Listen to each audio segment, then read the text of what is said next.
Bienvenue dans les coulisses de la recherche. Aujourd'hui, nous sommes à l'Institut P' pour mieux comprendre les incendies. Un sujet brûlant. Haha, très drôle. Allez, nous avons rendez-vous avec Thomas et Pauline, deux spécialistes du feu.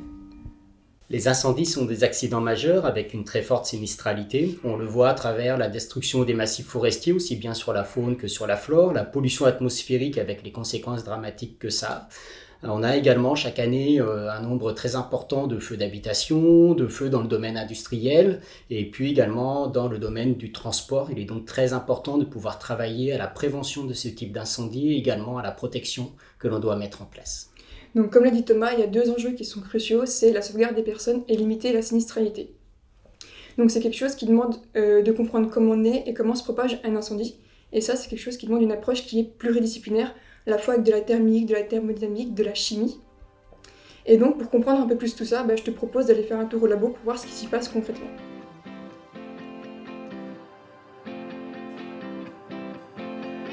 Bien, nous voilà dans la chaufferie de Pauline. Mais n'importe quoi! Nous sommes au labo. Pauline, peux-tu nous présenter les appareils dont tu te sers? Donc en effet, on vient d'arriver au sein de la plateforme incendie, où on a nos différents dispositifs expérimentaux, tels que le cône calorimètre ou comme on le verra plus tard, le panneau radiant.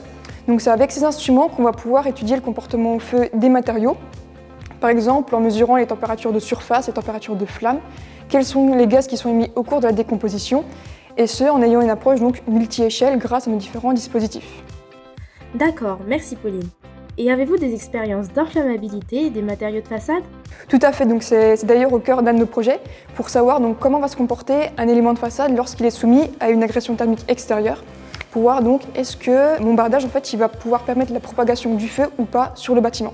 Est-il possible de tester la résistance au feu des matériaux utilisés pour l'isolation thermique par l'extérieur?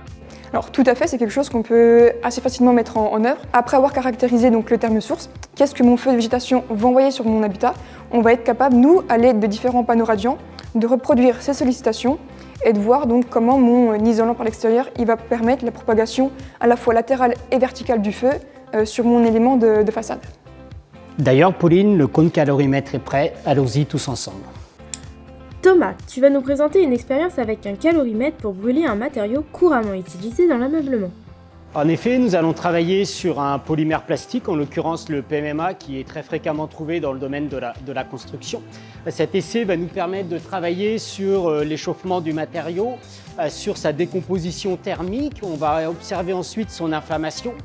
Oula, ça chauffe là. C'est quoi la température?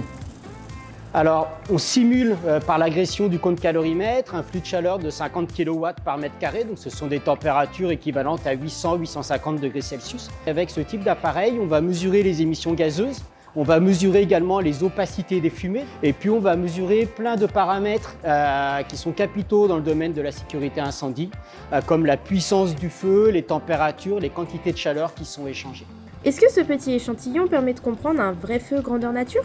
On est ici à une échelle intermédiaire, celle du cône calorimètre, mais bien sûr ce n'est pas représentatif d'une échelle réelle. Donc après, on est amené à travailler à des plus grandes échelles, sur des échantillons d'1 mètre, de 2 mètres, et de faire des scénarios réels à l'échelle de pièces ou de containers que l'on va utiliser. Vous débutez une recherche sur les feux de batteries électriques. Pouvez-vous nous en dire plus? En effet, nous trouvons les batteries dans de nombreuses applications, ils font partie de notre quotidien. Nous voyons également régulièrement des accidents qui peuvent avoir des conséquences qui sont dramatiques. Il est donc très important de travailler sur les processus d'inflammation des batteries, comprendre comment elles s'enflamment. Donc l'objectif, ça va être d'agresser thermiquement des batteries qu'on trouve classiquement dans les habitats, telles que les batteries de téléphone portable, les ordinateurs, outillage ou encore dans les mobilités telles que vélos, trottinettes. Donc ensuite, ces batteries elles vont être exposées à une source de feu et on va étudier leur comportement. Ces batteries elles vont pouvoir être soit neuves, soit ce sera des batteries qui vont être stressées thermiquement avant essai. Maintenant, nous avons beaucoup de travail, nous devons nous y mettre. On y va, Pauline. Bon, moi j'ai tout compris et je vais tout débrancher pour être tranquille.